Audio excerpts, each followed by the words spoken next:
What's going on, guys? I hope you had fun with the Arc Raiders server slam because I know I did. But this video is going to be a bit different than my other videos. I'm going to be a little more confrontational and talk directly to you guys. Now before I get started, I'm going to give my first impressions of the current state of Arc Raiders, the good and bad from what I played in the server slam. I woke up at 6 AM and played until 2 AM.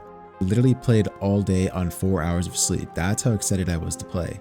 I think the game is amazing, specifically the movement, how it feels to traverse the map, the sliding, the jumping, dodge rolling, all feels super smooth other than the rare times I'll get stuck on the terrain. Secondly, the sound design is second to none.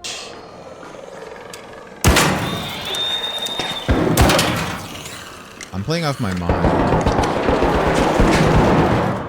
Holy shit, I have not played a game with sound design this crisp where whenever I hear a sample of the soundtrack, my ears just tingle a bit. I can always tell where gunshots are coming from, whether they're in a building, above me, below me, outside of a building, I can always hear it. Now footsteps are a little different, sometimes I can't tell if they're below or above me and it trips me out sometimes. Now the gunplay is really satisfying. It takes you to understand each weapon's weaknesses and strengths, because at first I was thinking, wow, these arcs are just super tanky and unkillable, and that's because I was using the free kit Stitcher with 0 armor pen. But then when I started using the Pharaoh and the Anvil, I was killing the drones in 2 shots by hitting their rotors, and then using the Stitcher I was putting full mags in people from medium range, but point blank I was melting them. So you have to be mindful of what you're using and how to use them, and I really like that. I want to give an applause to Embark for giving us the ability to make a unique build that can really define how you want to play. Now let me explain. In the game there are these things called augments, which are basically the heart of your build in a sense. In the server slam we had 4 augments. One was a free kit, which I felt were terrible, but for good reasons. You would get a free kit with the most useless guns in the game unless you got the Pharaoh or the Kettle, which were bolt action and the semi-auto. I also noticed it was really easy to go in a game and not encounter people. Just go on a loot run, come out with green or sometimes a blue rarity weapon from looting around the map, and you're good to go next game.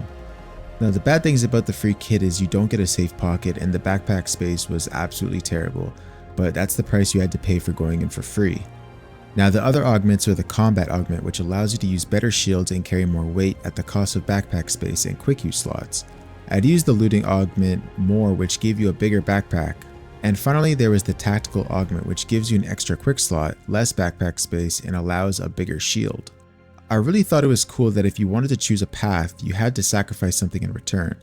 You want to go in with better defense, you can't loot as much. You want to loot more, you have bad defense. In the server slam, the quests were actually not annoying to do. Every new quest I got, I was excited to do them. There's one quest I was stuck on, but that's because of my own incompetence and being too curious to explore the map and fight other players more. The skill tree is one of the most important aspects of this game along with the augments.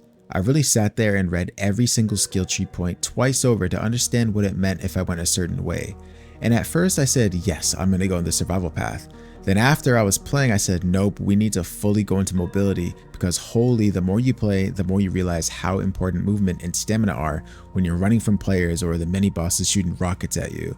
But there's a build for everyone, and that's what I love to see. The thing I hate the most about these types of games with skill trees and builds is that there's always a meta, and I'm an anti-meta person. No matter what game I play, I'll always use what I enjoy, no matter if people think it's bad, because my goal is to make something that's bad look good. It's not easy, but it's doable if you can outsmart your opponent.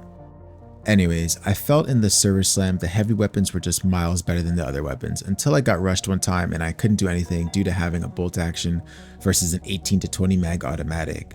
I also don't like carrying 2 weapons because of the weight limit, but maybe that'll change on release. Now I'll talk about what I think needs work. I think specifically on the first map, the drones should be a tiny bit weaker, as in their damage. There were times where the drones were just straight beaming me for all my shield and 50% HP. I know this is a demo, but I think people are getting the impression the game will be harder than it actually is. The biggest problem I actually had was in solo play, where people were spawning too close to each other. In the first minute, I seen people get downed, and if the map is so big, why are people spawning that close? I think you should give players some time to get immersed in the amazing looking world first, then find some dangerous players. Another thing that I did not enjoy was joining in a raid really late. I think 5 minutes should be the absolute max, but sometimes I was joining with 17 minutes left, which is actually insane.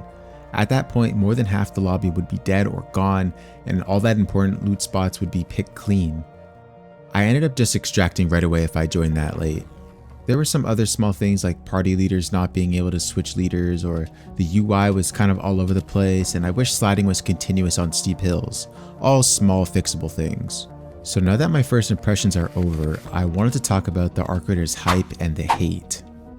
We all need to understand the amount of times we've been screwed over from devs delivering false promises, or a game just flopping so hard the game shuts down. Games that come to mind are Anthem, Concord, Skull and Bones, and Dragon Age Veilguard. The list can go on. I don't want to jinx it and say ARC Raiders looks the same, because it's not. We've played the game, a majority of people think it's the game of the year, and it's something we haven't seen for a very long time. Now, I understand people will get the impression that creators on YouTube are being paid to say positive things about the game. I can't speak for other creators, but if I was in their position, they wouldn't even need to pay me because I think the game is genuinely good. Do I think there are people out there who don't really care for the game but are pumping content out for it? Yes, that's just content creation in a nutshell. Post content on what's popular to make money, and when the hype dies down, they go back to their main game. Do I think people are hating on the game for little to no reason? Yes. I've noticed way too many people simply hating on the game, not only because they don't like it, but more importantly because everyone else does. In comments like, "I hope this game fails," and "No PvE mode, this game will die," and the best one, "I give this game X months before it dies." Why can't people just say, "This game isn't for me, but I hope it does well," or something along those lines? Why are we praying that a game fails? What do we gain from it? The hate just looks so unnecessarily forced, it's weird to see. Anyways, whether the game fails or not, I'll be sticking with it until the end, making content, because even if something does go wrong, I believe the devs will bring it back. If you agreed or disagreed with any of my points, don't be afraid to comment down below your opinions and start discussing how you feel. We're all gamers and may disagree with some things, but in the end, we all want the same thing: an enjoyable experience to last us as long as possible. Thank you guys for watching. I'll see you in the next one.